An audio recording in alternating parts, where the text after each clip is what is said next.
미국 경제 역사. 식민지 시대와 초기 발전 1600년대에서 1700년대까지. 1607년. 영국은 북아메리카 대륙의 최초의 영국 식민지 제임스타운을 설립합니다. 이후 약 170년 동안 오늘날 미국의 동부 해안 지역은 독립된 경제체제가 아닌 유럽 식민지 경제 구조였습니다. 그 중심에는 영국의 중상주의 정책과 상강무역 체제가 자리 잡고 있었습니다. 당시 미국 식민지의 기본 역할은 원자재 공급지였습니다. 농산물, 임산물, 광물 자원을 유럽에 수출하고 대신 가공된 상품을 역수입하는 구조였습니다. 이 때문에 식민지는 스스로의 산업을 키울 수 없었습니다. 영국은 식민지 제조업을 억제했고 식민지는 영국 상품만 구매하도록 강제당했습니다. 당시 가장 핵심적인 산업은 농업이었습니다. 특히 남부 지역에서는 담배, 설탕, 인디고, 쌀이 주요 수출품으로 자리 잡았습니다. 1700년대 후반부터는 목화 재배도 본격화됩니다.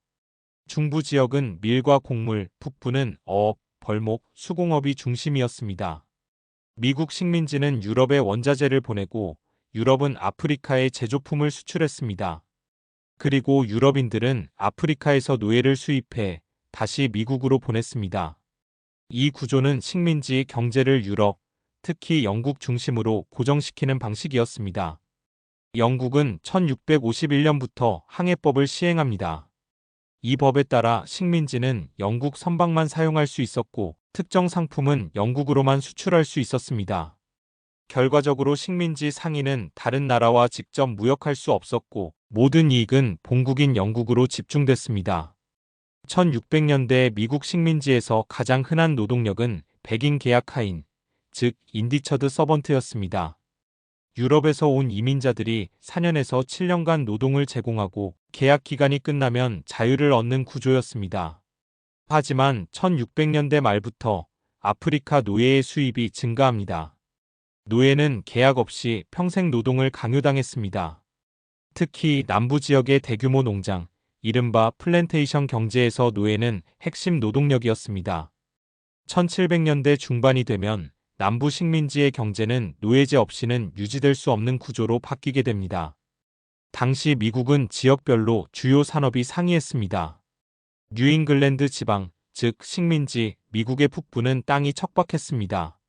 이 때문에 대규모 농업 대신 어업, 벌목, 조선, 수공업, 무역이 산업의 중심이었습니다.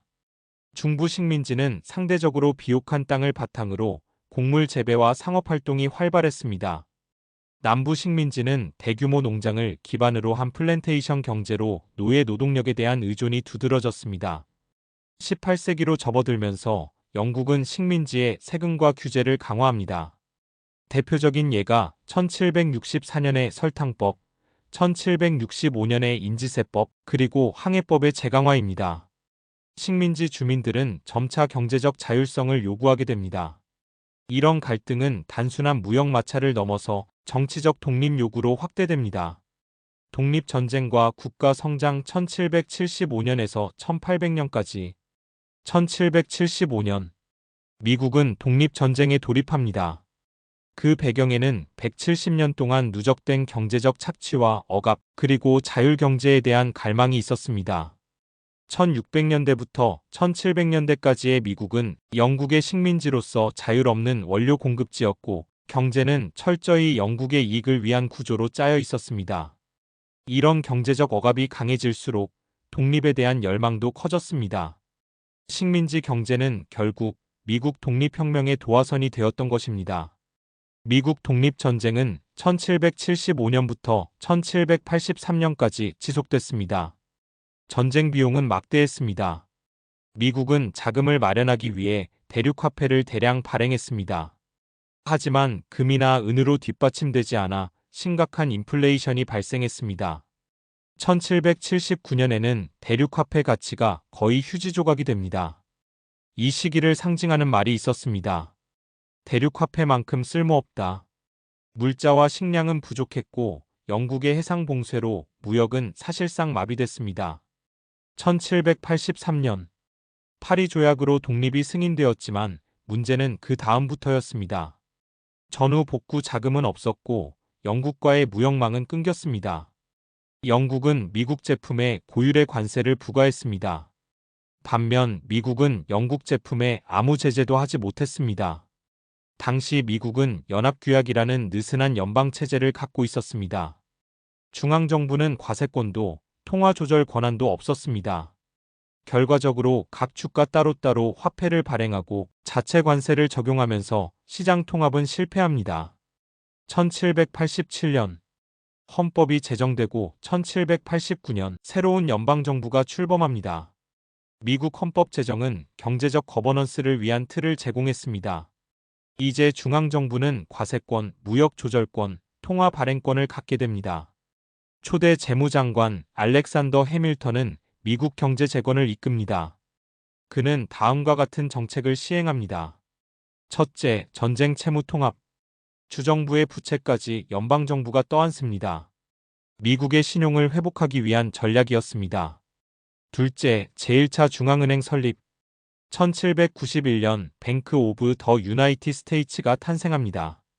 셋째, 관세와 소비세 도입. 대표적인 것이 위스키세였습니다.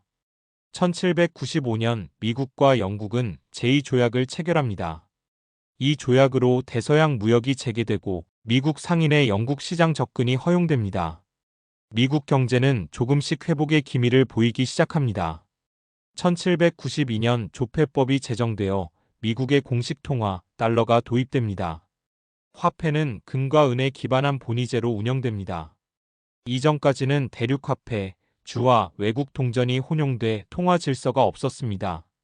하지만 이제 미국은 공식 화폐 체계를 갖춘 국가가 됩니다. 이 시기 미국 경제는 여전히 농업 중심이었습니다. 남부는 담배, 쌀, 인디고 중심의 대농장 구조, 노예 노동에 크게 의존했습니다. 북부와 중부는 곡물, 가축, 소규모 상업이 중심이었습니다. 해밀턴은 제조업 보호 정책을 추진했지만 미국의 산업화는 아직 초기 단계였습니다. 1794년 펜실베이니아 서부에서 위스키세 반대 반란이 일어납니다. 정부는 군을 동원해 이를 진압합니다. 이는 연방정부가 경제정책을 집행할 실질적 권한을 가졌음을 보여주는 사건이었습니다. 1775년부터 1800년까지 미국 경제는 전쟁의 혼란 속에서 시작해 새로운 헌법과 중앙은행의 설립, 통화와 무역 질서의 회복을 거쳐 독립국가로서의 경제 기반을 갖추기 시작했습니다. 아직은 미완의 구조였지만 이 시기야말로 오늘날 미국 자본주의의 기초가 형성된 시기였습니다. 기술 발전과 산업화, 1800년에서 1900년까지 19세기는 미국이 경제사에서 가장 거대한 도약을 이뤄낸 시기였습니다. 1800년대 초반 미국은 여전히 농업 중심의 신생 국가였습니다. 하지만 1900년에 이르러 미국은 산업화된 세계 최대의 자본주의 국가로 성장해 있었습니다. 19세기 초까지만 해도 미국 경제의 중심은 농업이었습니다. 그러나 기술 발전은 변화를 몰고 옵니다. 1807년 로버트 풀턴이 상업용 증기선을 개발하면서 강과 운하를 활용한 내륙 교통이 폭발적으로 확대됩니다. 1830년대에는 철도 건설이 시작됩니다. 1850년까지 미국의 철도 총연장은 약 1만 5천 마일. 이는 시장의 공간적 통합을 가능하게 했습니다. 이 시기를 학자들은 시장혁명이라 부릅니다. 지역 단위의 경제가 국가 단위로 통합되기 시작한 것입니다. 또한 전신 기술의 발전도 상거래에 큰 영향을 줍니다. 1844년 사무엘 모스가 전신을 발명하면서 정보 전달의 속도가 비약적으로 향상됩니다. 이 시기 미국의 경제 확장은 영토 확장과 궤를 같이 합니다. 서부로 이동한 정착민들은 옥수수, 밀, 목화를 재배하며 새로운 생산 기반을 만들었습니다. 특히 남부에서는 목화가 경제를 지배했습니다. 목화는 1860년 기준으로 미국 전체 수출의 약 60%를 차지했습니다. 그 대부분은 유럽, 특히 영국의 방직 공장으로 향했습니다. 하지만 이 경제 구조는 노예 노동에 기반하고 있었습니다. 19세기 전반의 미국 금융은 불안정했습니다. 1816년 제2차 미국 중앙은행이 설립되었지만 1836년 대통령 앤드루 잭슨에 의해 해산됩니다. 중앙은행의 부재로 수백 개의 민간은행이 화폐를 발행했고 이로 인해 지역 간 화폐 가치가 불안정해졌습니다. 남북전쟁과 전시경제 1861년에서 1865년까지 1861년 미국은 내전에 돌입합니다. 남북전쟁은 경제 시스템에도 거대한 충격을 줍니다. 북부는 철강, 철도, 제조업을 동원해 군수경제 체제로 전환합니다. 남부는 목화 수출에 의존했지만 북부 해군의 봉쇄로 해외 교역이 사실상 차단됩니다. 북부 정부는 전쟁 자금을 마련하기 위해 국채 발행, 소득세 도입, 그리고 녹색화폐 발행이라는 새로운 재정 정책을 시도합니다. 이 시기 재정 체계는 이후 미국의 연방정부 재정 시스템의 뿌리가 됩니다. 전쟁이 끝난 뒤 미국은 본격적인 산업화의 시대로 접어듭니다. 1870년대 이후 미국은 제2차 산업혁명에 돌입합니다. 철강, 석유, 전기, 기계 산업이 급속도로 성장합니다. 1869년에는 대륙횡단철도가 완공되며 미국 전역은 철도망으로 연결됩니다. 1900년까지 미국의 철도 총연장은 약 19만 마일에 달합니다. 유명한 산업 자본가들이 이 시기에 탄생합니다. 앤드루 카네기의 철강, 존 록펠러의 석유, 토머스 에디슨의 전기 산업.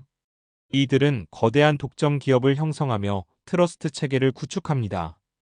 이 시기 미국의 금융 중심지는 뉴욕 월스트리트로 이동합니다. 기업들은 대규모 주식 자본을 통해 자금을 조달하고 은행들은 산업 자본과 결합하며 경제의 핵심 축이 됩니다. 대규모 인수합병, 독점, 시장 장악이 반복되어 문제를 일으키자 1890년 미국 정부는 셔먼 반독점법을 제정하게 됩니다. 이 시기 농촌에서 도시로의 이주가 급속히 진행됩니다.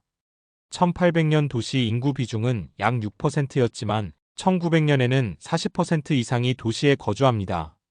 유럽과 중국에서 유입된 대규모 이민자들은 미국 산업에 저임금 노동력을 제공합니다. 하지만 이들의 노동 환경은 매우 열악했습니다. 하루 12시간 이상의 노동, 아동노동, 산업재해. 이에 대한 반발로 노동조합이 결성되고 파업이 빈번하게 발생합니다. 1869년 노동기사단, 1886년 미국 노동총동맹 AFL이 설립되며 노동운동은 조직적인 형태로 발전합니다. 도시뿐 아니라 농촌의 불만도 높아집니다. 철도요금의 독점, 곡물 가격의 폭락, 부채의 증가. 농민들은 정부 개입을 요구하는 시위를 벌입니다. 특히 통화정책은 농민과 금융자본 간 갈등의 중심에 있었습니다. 1870년대 미국은 금본위제로 이행합니다. 그러나 농민들은 은본위제 도입을 요구합니다. 19세기 미국 경제는 농업 중심 국가에서 산업 자본주의로의 대전환기였습니다. 기술의 발전, 교통의 확장, 금융의 집중, 대기업의 등장, 그리고 노동과 통화 문제는 미국 경제의 근대를 형성하는 핵심 요소였습니다. 1800년대 미국은 세계 시장의 변방에 위치해 있었으나 1900년대 미국은 세계 최대의 경제 국가로 떠오릅니다. 20세기 초 미국 경제 1900년에서 1929년까지 1901년 철강 재벌 앤드루 카네기의 회사를 JP모건이 인수하면서 US 스틸이 탄생합니다. 역사상 최초의 10억 달러 기업입니다. 이 시기 미국 경제는 거대 자본의 시대였습니다. 록펠러의 스탠더드 오일, JP모건의 철도와 금융, 기업들은 시장을 독점하며 초국적 수준의 영향력을 행사했습니다. 1906년 식품 및 의약품법이 제정되고 1913년 연방준비제도, 즉 FED가 창설됩니다. 연방정부가 처음으로 금융 시스템에 본격 개입하기 시작한 시점입니다. 1914년까지 미국은 세계 최대 제조국으로 성장했습니다. 세계 철강 생산량의 40%, 석유 생산의 60% 이상을 차지했으며 국내 총생산은 세계 전체의 30%에 육박했습니다. 1914년 제1차 세계대전이 발발합니다. 미국은 초기에는 중립국이었지만 무기, 식량, 원자재를 유럽에 대량 수출하며 경제는 오히려 호황을 맞이합니다. 전쟁 중 유럽 열강은 미국에 막대한 차입을 하게 되고 이로써 미국은 세계 최대 채권국으로 전환됩니다. 1917년 미국의 참전 이후 산업은 군수 생산 체제로 완전히 전환되고 고용은 급증하며 실업률은 2% 이하로 떨어집니다. 여성과 흑인 노동자들이 대거 산업 현장에 진입하고 내부 이민과 도시화가 가속화됩니다. 전쟁이 끝난 후 1920년대의 미국은 세계에서 가장 부유하고 기술적인 국가로 도약합니다. 헨리 포드는 자동차 생산에서 포디즘, 즉 대량 생산, 대량 소비 체제를 정착시킵니다. 1929년 기준 미국에는 약 2,300만 대의 자동차가 보급됩니다. 전기, 전화, 라디오, 냉장고 같은 소비재도 빠르게 퍼져나갑니다. 할부 판매, 즉 신용 구매가 일상화되며 가계 부채가 증가하고 소비가 경제를 견인하는 구조가 완성됩니다. 이 시기 주식시장 역시 전례 없는 호황을 맞이합니다. 1921년부터 1929년까지 다우존스 산업평균지수는 약 6배 상승합니다. 개인 투자자들이 시장에 대거 진입하며 마진거래, 즉 빚을 내서 주식을 사는 관행이 확산됩니다. 은행은 규제가 부족했고 기업은 분식회계를 통해 실적을 과장했습니다. 겉으로 보기에는 엄청난 호황이었지만 미국 경제는 구조적인 위험을 안고 있었습니다. 첫째, 과잉 생산. 생산 속도가 수요를 초과하며 가격이 하락합니다. 둘째, 농업 불황. 전쟁 후 곡물 수요가 급감했고 농민들은 빚더미에 올라 파산이 속출합니다. 셋째, 소득 불균형. 상위 0.1%가 전체 소득의 10%를 차지하고 있었고 대다수 국민은 소비를 지속할 만큼의 소득을 얻지 못했습니다. 넷째, 금융 시스템의 취약성. 은행의 대출은 과도했고 연방정부는 시장을 방임했습니다.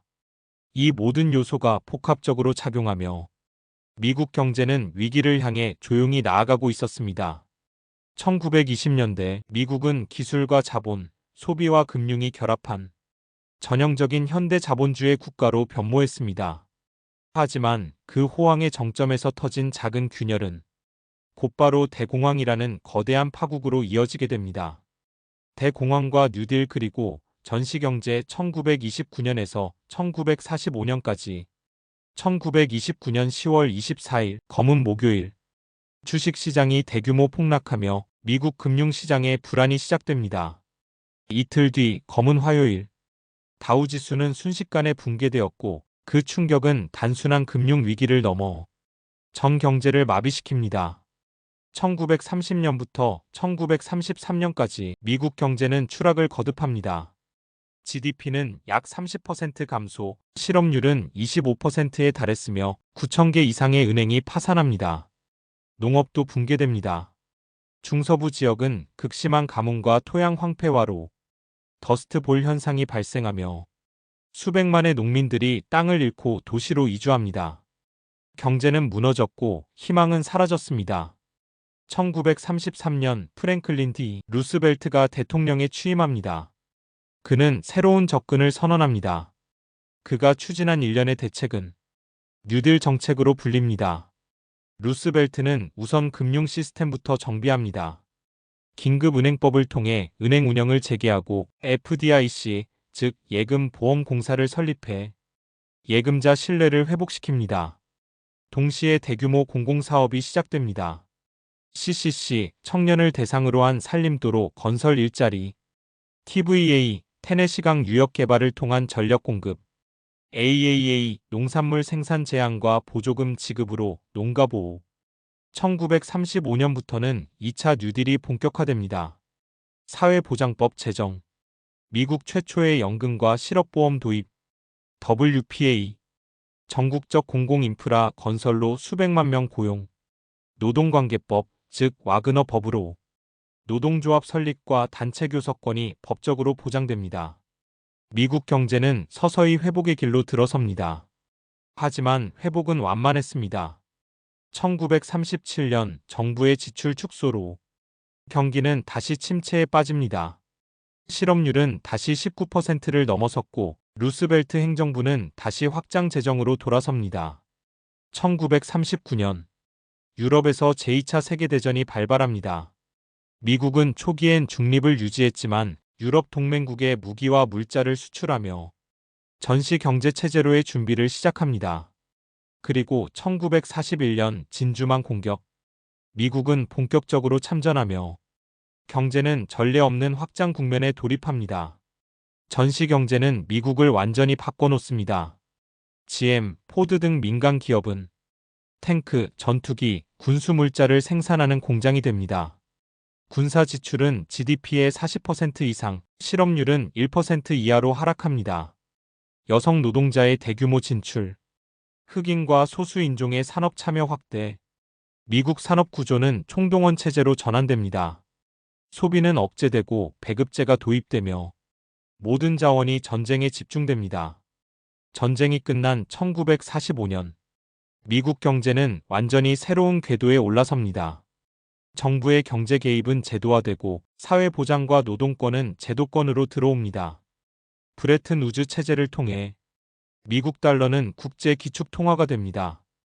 이제 미국은 생산, 금융, 무역, 군사 모든 면에서 세계 최강국의 지위에 오르게 됩니다. 1929년의 대공황은 시장 자율만으로는 위기를 극복할 수 없다는 것을 보여주었습니다. 그리고 루스벨트의 뉴딜은 국가의 적극적 개입이 어떻게 경제를 재건할 수 있는지를 입증했습니다. 전쟁은 경제를 회복시켰고 그 후에 미국은 세계 자본주의 질서를 이끄는 중심국으로 자리 잡게 됩니다. 전후 미국 경제의 호황 1945년부터 1960년대까지 1945년 미국은 세계에서 유일하게 전쟁 피해를 입지 않은 산업국이었습니다. 세계 산업 생산의 절반, 전 세계 금 보유량의 75%, 그리고 달러를 기축 통화로 설정한 브레튼 우즈 체제의 주도자. 전후 세계 질서에서 미국은 압도적 경제 패권국으로 떠오릅니다.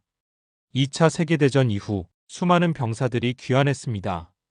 정부는 GI 법안을 통해 재향군인에게 학자금, 주택융자, 창업자금을 제공했습니다. 덕분에 대학 진학률이 급증했고 중산층은 빠르게 확대됩니다. 가전제품, 자동차, 주택에 대한 소비가 폭발적으로 증가하며 미국은 본격적인 대량 소비 사회로 진입합니다. 1948년부터 시행된 마셜 플랜으로 미국은 유럽의 전후 복구를 위해 무상으로 130억 달러를 지원합니다. 하지만 그 지원은 곧바로 미국 제품의 대규모 수출로 이어졌습니다. 자동차, 철강, 기계, 식량, 자본재 등 모든 것이 미국에서 수출되었습니다. 이는 미국 제조업의 황금기를 열어주는 계기가 됩니다. 1950년대 미국 경제는 매년 평균 4% 이상의 성장률을 기록했습니다.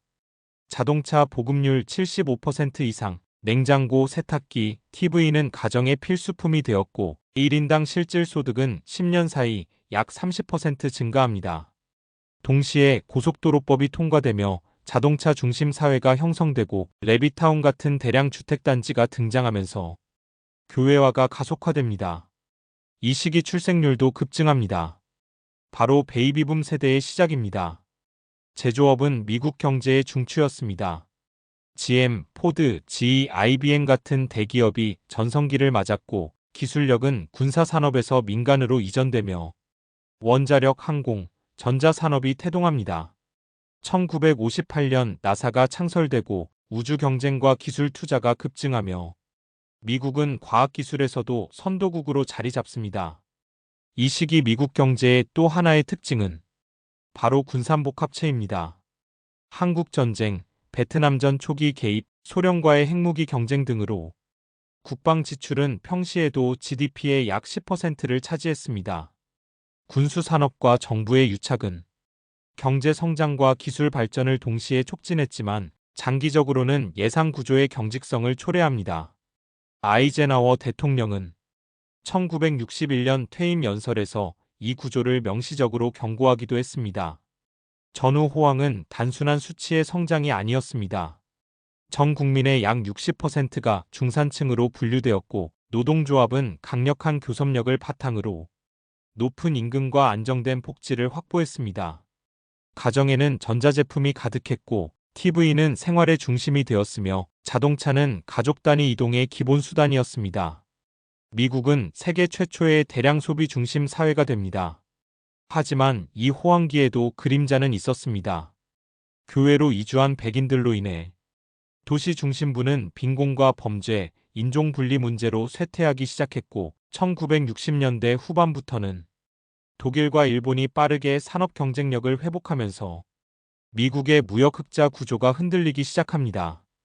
여기에 군비 지출과 사회복지 확장, 그리고 물가 상승이 겹치며 재정 적자와 인플레이션의 전조가 나타납니다. 1970년대 미국 경제 전환의 시대. 1971년 8월 15일 미국 대통령 리처드 닉슨은 달러와 금의 교환을 중단한다고 선언합니다. 이른바 닉슨 쇼크. 이는 1944년부터 이어져 온 브레튼 우즈 체제의 붕괴를 의미했습니다. 금 이론스는 35달러라는 고정환율 체제는 사라졌고 달러는 더 이상 금으로 보장되지 않는 불안화폐로 전환됩니다. 달러의 가치는 변동했고 세계 금융 질서는 혼란에 빠졌습니다. 전통적인 경제 이론은 성장이 멈추면 물가도 하락한다고 말합니다. 그러나 1970년대 미국은 전혀 다른 현실에 직면합니다. 경기는 침체되는데도 물가는 오르고 실업률도 증가. 이 현상을 우리는 스태그플레이션이라 부릅니다. 성장 둔화, 고물가, 고실업. 이 세 가지 악재가 동시에 닥친 것입니다. 1973년 중동에서 4차 중동전쟁이 발발합니다. 오페크 산유국들은 서방 국가를 상대로 석유 수출을 제한하며 보복에 나섭니다. 이로 인해 유가는 배럴당 3달러에서 12달러로 4배 가까이 급등합니다. 미국 전역에 에너지 위기가 발생했고 차량 통제, 연료 배급, 인플레이션이 연쇄적으로 이어졌습니다. 1979년 이란 혁명이 발생하며 제2차 석유 파동이 시작됩니다. 유가는 다시 폭등했고 경제 회복은 더 멀어졌습니다. 이 시기 미국의 전통 산업도 큰 타격을 받습니다. 일본, 독일 등 경쟁국들이 자동차, 전자, 철강 분야에서 빠르게 추격하면서 미국 기업들은 점유율을 잃기 시작합니다. GM, 포드, 크라이슬러 등 빅3 자동차 업체들은 구조조정과 해고를 단행했고 디트로이트 같은 산업도시는 쇠퇴의 길로 접어들었습니다. 이것이 바로 탈산업화의 시작이었습니다. 1970년대 내내 미국 연방준비제도는 고물가를 잡기 위해 기준금리를 조절했지만 정책 효과는 제한적이었습니다. 물가를 잡기엔 금리가 낮았고 경기를 살리기엔 인플레이션이 너무 높았습니다. 결국 스태그플레이션은 10년 내내 지속됩니다. 경제 혼란은 사회 전반으로 확산됩니다. 맞벌이 가정이 늘어나고 중산층의 구매력은 약화되며 빈부격차는 확대됩니다. 도시의 쇠퇴, 범죄 증가, 실업률 상승은 미국 시민들의 삶을 바꿔놓았습니다. 1979년 폴 볼커가 연준 의장에 임명되면서 미국은 금리 인상이라는 충격요법을 준비하게 됩니다. 1980년대 미국 경제 신자유주의. 1970년대 미국은 고물가와 고실업이 동시에 나타나는 스태그플레이션과 1973년과 1979년 두 차례의 석유 파동으로 큰 혼란을 겪었습니다. 제조업 경쟁력도 약화되면서 경제는 침체와 불확실성의 시기를 지나야 했습니다. 1981년 로널드 레이건 대통령은 소득세와 법인세에 대한 대폭 인하를 단행했습니다. 최고 세율은 70%에서 28%로 낮아졌고 은행과 에너지 산업에 대한 규제도 크게 완화됐습니다. 정부 지출은 복지 분야에서 줄었지만 국방비는 대폭 늘어났습니다. 이러한 공급 중심 경제 정책은 성장과 고용 확대를 목표로 했습니다. 아울러 연방준비제도 의장 폴 볼커는 인플레이션을 잡기 위해 금리를 최고 20%까지 올렸습니다. 이로 인해 1980년대 초반 경기 침체가 심화되었고 실업률은 10.8%까지 치솟았습니다. 그러나 강력한 금리 정책은 물가를 안정시키며 경제 회복의 토대를 마련했습니다. 1983년 이후 미국 경제는 빠르게 회복했습니다. 국내 총생산은 연평균 4.4% 성장했고 1,600만 개 이상의 일자리가 창출됐습니다. 하지만 성장의 혜택은 고르게 분배되지 않았습니다.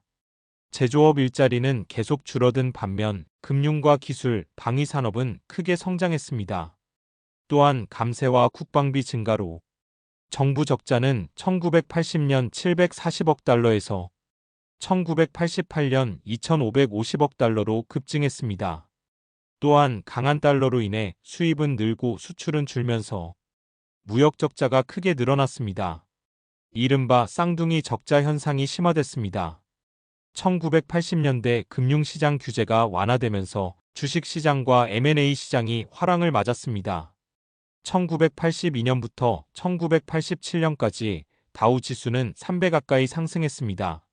하지만 1987년 10월 19일 블랙 먼데이라고 불리는 대폭락으로 주가는 하루 만에 22.6% 급락했습니다. 경제 성장에도 불구하고 빈부격차는 심화됐고 도시 빈곤과 실업 문제는 심각해졌습니다. 복지 예산 축소로 저소득층의 생활은 어려워졌으며 제조업 일자리 상실로 백인 노동계층의 불만이 커졌습니다. 복지 예산 감소와는 대조적으로 이 시기 국방비는 급격히 증가했습니다. 레이건 행정부는 스타워즈 계획을 발표하며 군비 경쟁을 가속화했습니다. 이로 인해 경제적으로 압박을 받은 소련은 내부 붕괴의 길로 들어서게 됩니다. 1989년 베를린 장벽 붕괴 그리고 1991년 소련 해체로 이어진 결정적인 배경입니다. 1990년대 미국 경제, 정보기술 혁명과 세계화의 시대 1990년 초 미국은 소규모 경기 침체를 겪었습니다. 하지만 1991년부터 본격적인 경제 회복세에 접어들면서 약 10년에 걸친 역사상 가장 긴 경기 확장 국면이 시작됐습니다. 이 기간 동안 연평균 GDP 성장률은 약 3.5%에 달했고 실업률은 1990년 7.8%에서 1999년 4.2%까지 꾸준히 하락했습니다. 1990년대는 인터넷과 컴퓨터 기술의 혁명이 가속화된 시기입니다. 마이크로소프트, 인텔, 애플, IBM과 같은 IT 기업들이 시장을 주도하며 통신과 정보의 혁신으로 생산성과 경제 전반에 큰 변화를 가져왔습니다. 1990년대 후반 IT 기업 주가가 급격히 상승하며 닷컴 버블이 형성됐고 나스닥 지수는 1990년대 초 400대에서 1999년 4,000 이상으로 10배 이상 폭등했습니다. 1994년 미국, 캐나다, 멕시코 3국은 북미 자유무역협정, 나프타를 체결했습니다. 1995년에는 세계무역기구, WTO가 출범하며 무역 자유화가 가속화됐습니다. 이로 인해 미국의 수출과 수입 규모가 크게 늘었고 글로벌 공급망과 다국적 기업 활동이 확대됐습니다. 무역 규모는 1990년 약 1조 4천억 달러에서 2000년에는 3조 달러를 넘어서며 2배 이상 성장했습니다. 1990년대 중반 빌 클린턴 행정부는 균형 재정 정책을 추진했습니다. 감세와 지출 통제를 병행하며 1998년부터 연방정부는 약 30년 만에 최초로 재정 흑자를 기록했습니다. 1999년과 2000년에도 흑자가 지속되어 국가 부채 증가세가 한풀 꺾이는 모습을 보였습니다.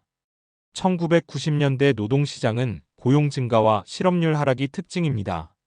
특히 여성의 노동시장 참여율이 크게 증가했고 서비스업과 정보산업 중심으로 고용 구조가 변화했습니다. 한편 저숙련 노동자와 고숙련 노동자 간 임금 격차가 벌어지며 소득 불평등도 심화됐습니다. 경제 호황에도 불구하고 저소득층의 상대적 박탈감은 심화됐습니다. 금융산업의 급성장과 규제 완화는 금융시장 불안정성을 키웠고 도시 재개발과 산업구조 변화로 일부 지역은 쇠퇴하는 현상도 나타났습니다. 2000년대 미국 경제, 버블 붕괴, 테러, 그리고 금융위기 1990년대 말 인터넷 기업과 IT주 중심으로 주식시장은 급격히 과열됐습니다. 나스닥 지수는 1995년 750에서 2000년 5000까지 치솟았지만 2000년 3월 정점을 찍고 급락하기 시작했습니다. 닷컴 기업 다수가 파산하며 투자 심리가 급격히 얼어붙었고 2001년까지 이어진 경기 침체가 미국 경제 전반에 영향을 미쳤습니다. 2001년 9월 11일 뉴욕과 워싱턴 DC를 겨냥한 대규모 테러가 발생했습니다. 이 충격은 소비 심리를 위축시키고 항공업과 관광산업에 치명타를 입혔습니다. 미국 정부는 국가 안보 강화를 위해 국방비를 크게 늘렸고 경제 불확실성은 더욱 증폭됐습니다. 2000년대 초중반 저금리 정책과 신용 완화로 주택 가격이 급격히 상승했습니다. 주택 건설과 구매가 늘어나면서 소비자 지출도 증가했고 2005년까지 부동산 가격은 약 80% 이상 상승했습니다. 한편 신용카드와 주택담보대출을 통한 개인 부채가 크게 늘면서 경제의 성장 동력은 부채에 크게 의존하게 됐습니다. 1999년 글래스-스티걸 법 폐지 등 금융 규제 완화가 진행되면서 대형 투자은행과 금융기관들은 다양한 파생 상품과 복잡한 금융기법을 활용했습니다. 이 과정에서 금융시장의 투명성과 안정성이 약화되고 리스크가 과도하게 축적됐습니다. 신용등급이 낮은 차입자에게도 대출이 확대되며 서브프라임 모기지 대출이 급증했습니다. 부동산 가격이 하락하면서 대출 부실이 늘었고 이 부실 채권들이 금융기관에 막대한 손실을 안겼습니다. 2008년 대형 투자은행 리먼 브라더스가 파산하면서 글로벌 금융위기가 본격화됐습니다. 금융위기로 인해 미국 경제는 심각한 침체에 빠졌고 실업률은 2009년 약 10%까지 상승했습니다. 연방정부와 연방준비제도는 대규모 구제금융과 양적 완화 정책을 시행하며 금융시장과 실물경제 안정에 총력을 기울였습니다. 2010년대 미국 경제 회복과 혁신, 불평등과 도전 2008년 글로벌 금융위기 이후 미국 경제는 심각한 침체에 빠졌습니다. 이에 따라 연방준비제도 패드는 대규모 양적 완화 정책을 시행하며 시장의 유동성을 공급했고 낮은 금리 정책으로 경기 회복을 지원했습니다.